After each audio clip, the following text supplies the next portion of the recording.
Chapter 16. Some cautions and concluding observations. Many people will scoff at the idea that there is an exact science of getting rich. Holding the impression that the supply of wealth is limited, they will insist that social and governmental constitutions must be changed before even any considerable number of people can acquire a competence. But this is not true. It is true that existing governments keep the masses in poverty, but this is because the masses do not think and act in a certain way. If the masses begin to move forward as suggested in this book, neither governments nor industrial systems can check them. All systems must be modified to accommodate the forward movement. If the people have the advancing mind, have the faith that they can become rich, and move forward with the fixed purpose to become rich, nothing can possibly keep them in poverty. Individuals may enter upon the certain way at any time and under any government and make themselves rich, and when any considerable number of individuals do so under any government, they will cause the system to be so modified as to open the way for others. The more men who get rich on the competitive plane, the worse for others, and more who get rich in the creative plane, the better for others. The economic salvation of the masses can only be accomplished by getting a large number of people to practice the scientific method set down in this book and become rich. These will show others the way and inspire them with a desire for real life, with a faith that can be attained and with the purpose to attain it. For the present, however, it is enough to know that neither the government under which you live nor the capitalistic or competitive system of industry can keep you from getting rich. When you enter upon the creative plane of thought, you will rise above all these things and become a citizen of another kingdom. But remember that your thought must be held upon the creative plane. You are never for an instant to be betrayed into regarding the supply as limited, or into acting on the moral level of competition. Whenever you do fall into old ways of thought, correct yourself instantly. For when you are in the competitive mind, you have lost the cooperation of the mind of the whole.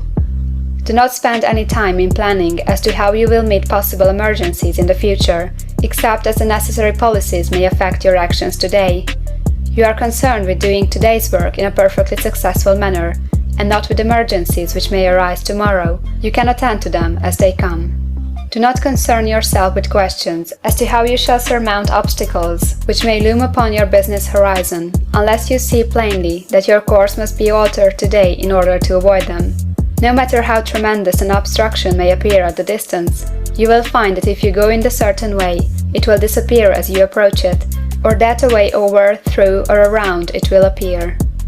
No possible combination of circumstances can defeat a man or woman who is proceeding to get rich along strictly scientific lines.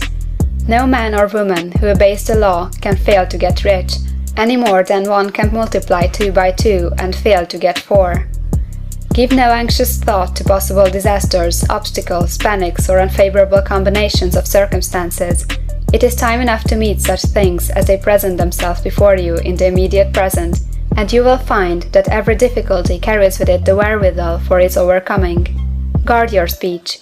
Never speak of yourself, your affairs, or of anything else in a discouraged or discouraging way. Never admit the possibility of failure, or speak in a way that infers failure as a possibility. Never speak of the times as being hard, or of business conditions as being doubtful. Times may be hard and business doubtful for those who are on the competitive plane, but they can never be so for you. You can create what you want, and you are above fear. When others are having hard times and poor business, you will find your greatest opportunities. Train yourself to think of and to look upon the world as something which is becoming, which is growing, and to regard something evil as being only that which is undeveloped. Always speak in terms of advancement. To do otherwise is to deny your faith, and to deny your faith is to lose it. Never allow yourself to feel disappointed.